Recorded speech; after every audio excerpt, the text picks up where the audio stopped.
Fire সার্ভিসের ১৯ ইউনিটের ৬ ঘণ্টা চেষ্টায় নিয়ন্ত্রণে সচিবালয়ের আগুন, পড়ে গেছে ৪ মন্ত্রণালয়ের গুরুত্বপূর্ণ নথি, ১ ফায়ার কর্মী নিহত। সচিবালয়ে অগ্নিকাণ্ডের ঘটনায় তদন্ত কমিটি গঠন, নাশকতা কিনা খতিয়ে দেখা হচ্ছে বললেন স্বরাষ্ট্র উপদেষ্টা। জড়িতদের ছাড় নয়, হুঁশিয়ারি আসিফের। এবং উপদেষ্টাদের প্রতিপক্ষ না হওয়ার আহ্বান, নজরুল ইসলামের। রাজনৈতিক দল গঠনের প্রচেষ্টা চালাচ্ছে রাষ্ট্রীয় গোয়েন্দা সংস্থা, বললেন রিজভী।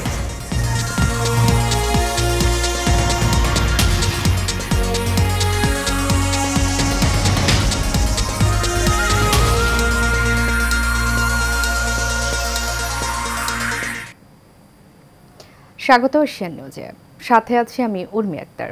এতক্ষণ শুনছিলেন বিআরবি কেবল ইন্ডাস্ট্রিজ লিমিটেড সংবাদ শিরোনাম।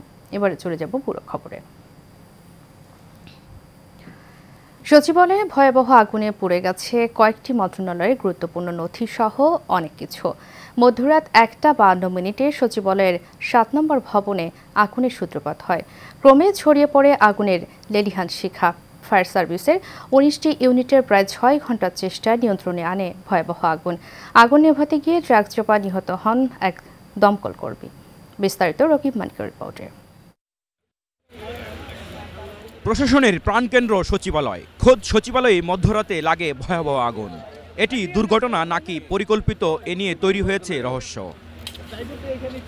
মধ্যরাত ১টা ৫২ দেখা যায় ৭ নম্বর ভবনের ৬ তলায় আগুনের লেলিহান শিখা ধাউ ধাউ করে জ্বলছে। ৬ তলা থেকে ৯ তলা পর্যন্ত সবকিছু পুড়ে শেষ হয়ে যায়।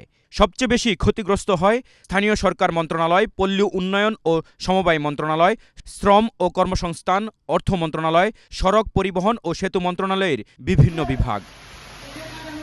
খবর পেয়ে ফায়ার সার্ভিসের ১৯টি ইউনিট ৬ ঘণ্টার চেষ্টায় আগুন নিয়ন্ত্রণে আনে। সামনের গেট ভেঙে আমরা ২টা গাড়ি ঢুকিয়েছি এবং বর্তমানে আমরা আগুনকে কন্ট্রোলে নিয়ে এসেছি। ৬, ৭, ৮, ৯ এই ৪টা তলায় আগুন ধরেছে এবং বর্তমানে আমরা আশা করছি আর ঘণ্টাখানিকের মধ্যে অগ্নি নির্বাপন সম্পূর্ণ শেষ হবে বলে আমরা বিশ্বাস করি। আগুন লাগার পর সচিবালয়ে ছুটে যান বিভিন্ন দপ্তরের উপদেষ্টারা। আগুন লাগার কারণ খতিয়ে দেখতে তদন্ত কমিটি গঠনের কথাও জানান তারা। রকিব মানিক, এশিয়ান টেলিভিশন, ঢাকা।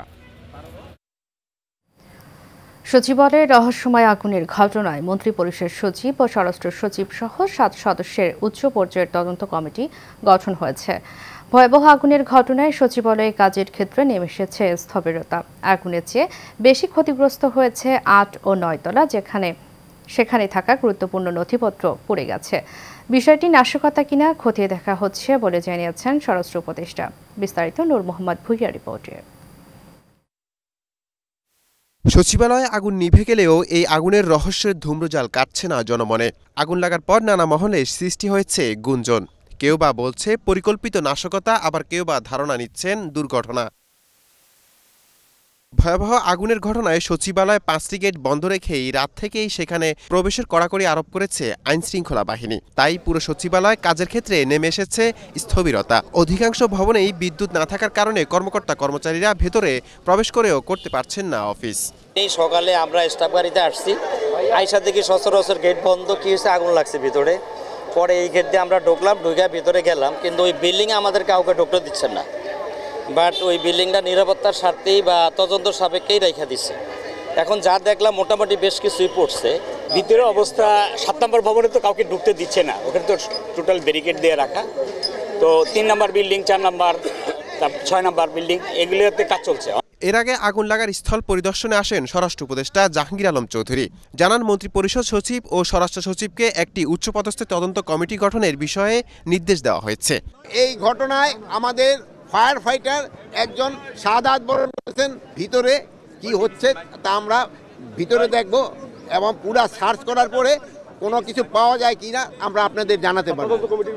আর এটার ব্যাপারে আমরা একটা তদন্ত কমিটি গঠন করে দিচ্ছি। ক্যাবিনেট সেক্রেটারি অলরেডি ইনস্ট্রাকশন দেওয়া হয়েছে, হোম সেক্রেটারি অলরেডি ইনস্ট্রাকশন দেওয়া হয়েছে একটা তদন্ত কমিটি, হাই পাওয়ার একটা তদন্ত কমিটি করে দেওয়ার জন্য। আগুনে সবচেয়ে বেশি ক্ষতিগ্রস্ত হয়েছে ৮ ও ৯ তলা। সেখানে থাকা নথিপত্র পুড়ে ক্ষতিগ্রস্ত হয়েছে বলে ধারণা করা হচ্ছে। নূর মোহাম্মদ ভুঁইয়া, এশিয়ান টেলিভিশন, ঢাকা।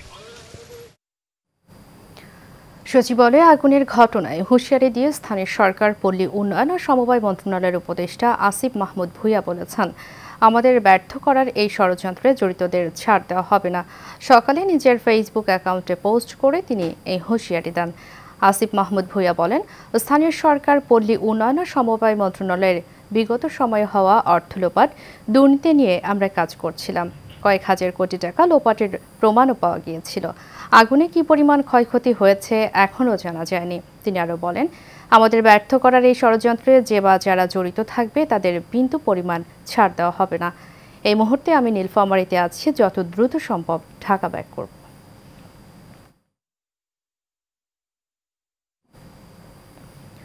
আওয়ামী লীগ সরকারের দুর্নীতির অনেক তথ্য প্রমাণ সচিবালয়ে আছে। সেই তথ্য প্রমাণ মুছে ফেলার জন্যই এই অগ্নিকাণ্ড ঘটিয়েছে আওয়ামী দস্যুরা বলে অভিযোগ করেছেন সুপ্রিম কোর্ট বার সভাপতি ব্যারিস্টার মাহবুব উদ্দিন খোকন। আজ সুপ্রিম কোর্ট আইনজীবী সমিতির সভাপতি কক্ষে বিচারপতি নিয়োগের নীতিমালা নিয়ে বাংলাদেশ জুডিশিয়াল সার্ভিস অ্যাসোসিয়েশনের প্রতিবাদ ও দাবি নিয়ে প্রতিক্রিয়া জানানোর সময় এসব কথা বলেন তিনি। এই অগ্নিকাণ্ডের ঘটনার সাথে জড়িতদের খুঁজে বের করে আইনের আওতায় এনে শাস্তির ব্যবস্থা করার দাবি জানান তিনি।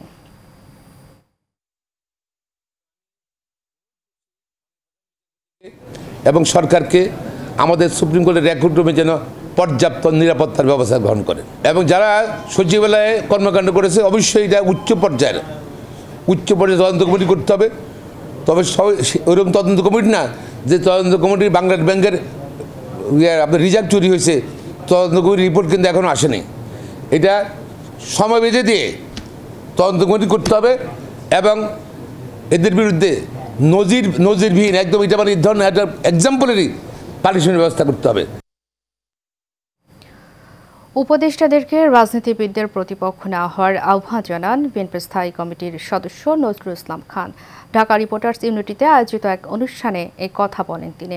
এ সময় রাষ্ট্রীয় গোয়েন্দা সংস্থায় রাজনৈতিক দল গঠনের প্রচেষ্টা চালাচ্ছে বলে মন্তব্য করেন বিএনপির সিনিয়র যুগ্ম মহাসচিব রুহুল কবির রিজভী। সাবির রহমানের ক্যামেরায় কাউসার আহমেদের রিপোর্টে থাকছে বিস্তারিত।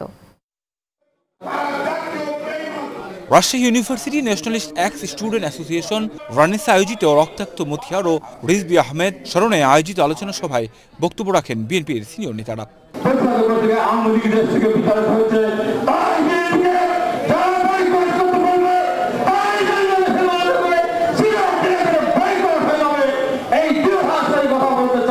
এ সময় বিএনপির সিনিয়র যুগ্ম মহাসচিব রুহুল কবির রিজভী সেই দিনগুলোর কথা স্মরণ করে চলমান ষড়যন্ত্রের বিষয়ে কথা বলেন। জানান, নির্বাচনে কারা নির্বাচিত হবে রাষ্ট্র গোয়েন্দা সংস্থাগুলো যদি তা নির্ধারণ করে দেয় তাহলে এই আত্মত্যাগ বৃথা যাবে। মঈনুদ্দিন ফখরুদ্দিনরা যে চেষ্টা করেছেন, শেখ হাসিনা গোয়েন্দাদেরকে দিয়ে যে কাজ করছেন, এখনো তো আমরা সেটা শুনছি। গোয়েন্দা সংস্থার বিভিন্ন লোকরা বিভিন্ন এলাকায় গিয়ে মানুষজনকে বলছে যে অমুক অমুক লোকের সাথে আপনারা যোগাযোগ করুন। এটা তো করতে পারে না। এর জন্য তো এত আত্মদান মানুষ যেটি করেছে তারা তো করতো না। পরে প্রধান অতিথির বক্তব্যে দলটির স্থায়ী কমিটির সদস্য নজরুল ইসলাম খান উপদেষ্টাদের সব বিষয়ে মতামত তুলে না ধরে যে গণতন্ত্রের জন্য লড়াই সংগ্রাম হয়েছে সেই গণতন্ত্র ফিরিয়ে দেওয়ার লক্ষ্যে সরকারকে কাজ করার আহ্বান জানান। যে গণতন্ত্রের জন্য আমরা লড়াই দীর্ঘদিন ধরে করে চলেছি, সে গণতন্ত্র পুনঃপ্রতিষ্ঠার ক্ষেত্রটা প্রস্তুত করে একটা নির্বাচনের আয়োজন করবেন, তাই তো? তাহলে এই প্রতিষ্ঠিত যেসব রাজনৈতিক দলগুলি, তাদের সম্পর্কে কমেন্ট করা, সমালোচনা করার কি দরকার তাদের? তারা কি প্রতিপক্ষ আমাদের? ভারত এখনও ষড়যন্ত্র করে যাচ্ছে উল্লেখ করে এত বড় গণতান্ত্রিক দেশ হয়ে তারা শেখ হাসিনাকে আশ্রয় দেয় কিভাবে, এমন প্রশ্ন তোলেন বিএনপি নেতারা। তারা তো জোর করে ক্ষমতা দখল করে নাই। আমরা এই দেশের মানুষরা আন্দোলনে রত যারা ছিলাম, আমরা সবাই মিলে তাদের প্রতিষ্ঠা করেছি। তাদের কাছে প্রত্যাশা কি আমাদের? Kawsar Ahmed, Asian television, Dhaka. 5 August বৈষম্য বিরোধী আন্দোলনের সময় আশুলিয়ায় 6 জনের মরদেহ পুড়িয়ে ফেলার ঘটনায় পুলিশ সদস্য মুকুল চোকদারকে গ্রেফতার দেখিয়ে কারাগারে পাঠিয়েছেন ট্রাইব্যুনাল। বিচারপতি গোলাম মর্তুজা মজুমদারের নেতৃত্বাধীন 3 সদস্যের ট্রাইব্যুনাল আজ আদেশ দেন। বিস্তারিত ওয়ালিদ সিদ্দিকের রিপোর্টে। বিচারপতি গোলাম মর্তুজা মজুমদারের নেতৃত্বাধীন ট্রাইব্যুনাল পুলিশ সদস্য মুকুল চোকদারকে গ্রেফতার দেখিয়ে কারাগারে পাঠানোর আদেশ দেন। তবে কিশোরগঞ্জে গ্রেফতার এ মামলার আরেক আসামি এসআই মালেককে ট্রাইব্যুনালে হাজির করা হয়নি। জুলাই আগস্টে বৈষম্য বিরোধী আন্দোলনের সময় আশুলিয়ায় ৬ জনের মরদেহ পুড়িয়ে ফেলার ঘটনায় গত মঙ্গলবার সাবেক সংসদ সদস্য সাইফুল ইসলাম ও ৪ পুলিশ কর্মকর্তার বিরুদ্ধে গ্রেফতারি পরোয়ানা জারি করে ট্রাইব্যুনাল। এরপর ২ জনকে গ্রেফতার করে পুলিশ।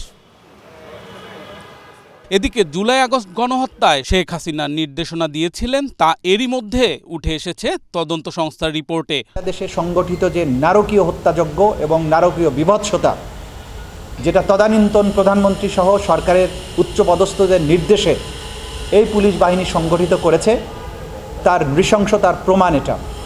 সেই নৃশংসতার সাথে সরাসরি যে ব্যক্তি জড়িত, যে ব্যক্তি বর্গ জড়িত, তাদের মধ্যে ২ জনকে গতকালকে গ্রেপ্তার করা হয়েছে। তার একজন হচ্ছে কনস্টেবল মুকুল চোকদার। ২৬ জানুয়ারি পুলিশ সদস্য মুকুলকে ফের হাজির করা হবে ট্রাইব্যুনালে। Walid Siddiqui, Asian television, Dhaka. কুষ্টিয়ার সুজন মালিথা নামে এক বিএনপি কর্মীকে গুলি করে হত্যা মামলার প্রধান আসামি কুষ্টিয়ার সাবেক পুলিশ সুপার SM তানফির আরফাতকে গ্রেফতার করেছে পুলিশ। দুপুরে তাকে কুষ্টিয়া সিনিয়র জুডিশিয়াল ম্যাজিস্ট্রেট আদালতে পাঠানো হলে আদালতের বিচারক মাহমুদা সুলতানা তাকে জেলা কারাগারে প্রেরণের আদেশ দেন। ৩ অপশন খ্যাত তানফির আরাফাত উপ পুলিশ কমিশনার হিসেবে সিলেট রেঞ্জ ডিআইজি অফিসে সংযুক্ত রয়েছেন। বিষয়টি নিশ্চিত করেন কুষ্টিয়া মডেল থানার ভারপ্রাপ্ত কর্মকর্তা শিহাবুর রহমান শিহাব।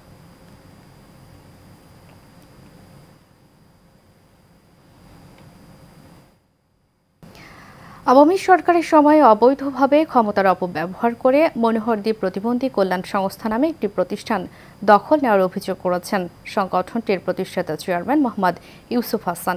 সকালে ঢাকা রিপোর্টার্স ইউনিটি মিলন আয়তনে সংবাদ সম্মেলন করে তিনি অভিযোগ করেন সাবেক শিল্পমন্ত্রী ও তার মেয়ে একই সাথে এই ঘটনার সাথে সমাজসেবা অধিদপ্তরের ডিডি মাহমুদুল হাসান তাপস জড়িত।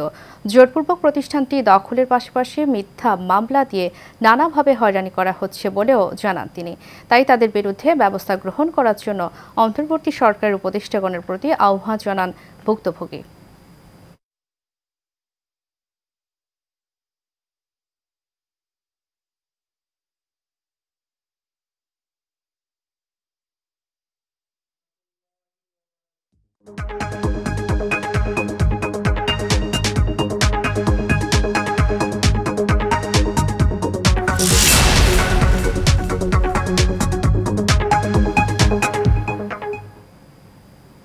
এবার এক্সিম ব্যাংক বাণিজ্য সংবাদ।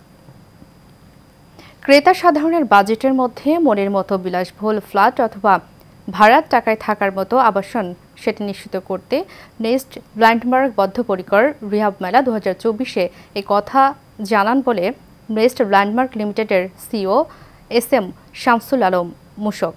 রাজধানীর BICC আগারগাঁও ঢাকায় শুরু হয়েছে আবাসন ব্যবস্থা খাতের বৃহত্তর প্রদর্শনী রিহাব মেলা 2024 চলবে 27 ডিসেম্বর পর্যন্ত।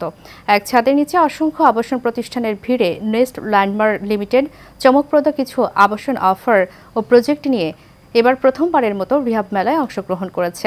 ইতিমধ্যে প্রতিষ্ঠানটি ঢাকার বসুন্ধরা আবাসিক, আফতাবনগর ও জলশিরি এলাকায় বেশ কয়েকটি দৃষ্টিনন্দন সুপরিসর আবাসিক প্রজেক্ট সম্পন্ন করেছে।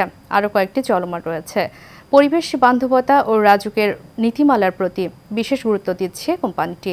সেরা মান নিশ্চিত করার মাধ্যমে আমাদের আবাসন প্রজেক্টে সম্মানিত ক্রেতাদের আস্থার মধ্যে নিয়ে যেতে চান বলে জানান প্রতিষ্ঠানের সিইও SM শামসুল আলম মুশক। এবং রিলায়েবল একটা পেমেন্ট মডিউলে নিয়ে আসতে পারি। কিভাবে আমরা তাকে একটা কম টাকায় ভালো কোয়ালিটির প্রোডাক্ট দিতে পারি এবং কিভাবে তার পেমেন্ট মডিউলটা তার জন্য ফ্লেক্সিবল করতে পারি এবং উনি যেন ফ্ল্যাট নেওয়ার পরে তার কোনো রকম কোনো নার্ভাসনেস না থাকে, উনি যেন সবসময় রিলায়েবল ফিল করেন যে না আমি একটা ভালো হ্যান্ডে আমার টাকাটা দিয়েছি। সবার পক্ষেই ঢাকায় অল্প একটু জায়গার মধ্যে জায়গা কেনা সম্ভব না। আমার ইচ্ছা সেখানে আমার ভবিষ্যৎ পরিকল্পনা এই যে সবাইকে তার সাধ্যের মধ্যে ছোট হোক বড় হোক একটি ভালো কোয়ালিটি ফ্ল্যাট প্রদান করা। উত্তরা ক্লাবের প্রেসিডেন্ট নির্বাচিত হলেন মোহাম্মদ ফয়সাল তাহের। 805 ভোট পেয়ে বিজয়ী হন তিনি। তার নিকটতম প্রতিদ্বন্দ্বী গাউসিউ খান পান 581 ভোট। গত বুধবার ব্যাপক উৎসাহ উদ্দীপনার মধ্য দিয়ে উত্তরা ক্লাবের প্রধান নির্বাচন কমিশনার ক্যাপ্টেন মাহবুবুল মতিনের নির্দেশনায় সকাল থেকে সন্ধ্যা 7টা পর্যন্ত ভোট গ্রহণ হয়। প্রায় 2400 সদস্যের এই ক্লাবের 2024 ও 25 জন্য দায়িত্ব পালন করবেন নবনির্বাচিত কমিটি।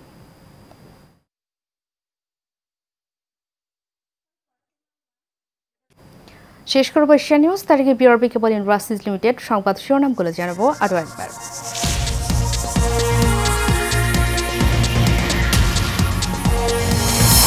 ফায়ার সার্ভিসের 19 ইউনিটের 6 ঘন্টার চেষ্টা নিয়ন্ত্রণে সচিবালয়ের আগুন, পড়ে গেছে 4 মন্ত্রণালয়ের গুরুত্বপূর্ণ নথি, 1 ফায়ার কর্মী নিহত। সচিবালয়ে অগ্নিকাণ্ডের ঘটনায় তদন্ত কমিটি গঠন, নাশকতা কিনা খতিয়ে দেখা হচ্ছে বললেন স্বরাষ্ট্র উপদেষ্টা। জড়িতদের ছাড় নয়, হুঁশিয়ারি আসিফের। এবং উপদেষ্টাদের প্রতিপক্ষ না হওয়ার আহ্বান নজরুল ইসলামের। রাজনৈতিক দল গঠনের প্রচেষ্টা চালাচ্ছে রাষ্ট্রীয় গোয়েন্দা সংস্থা বললেন রিজভী।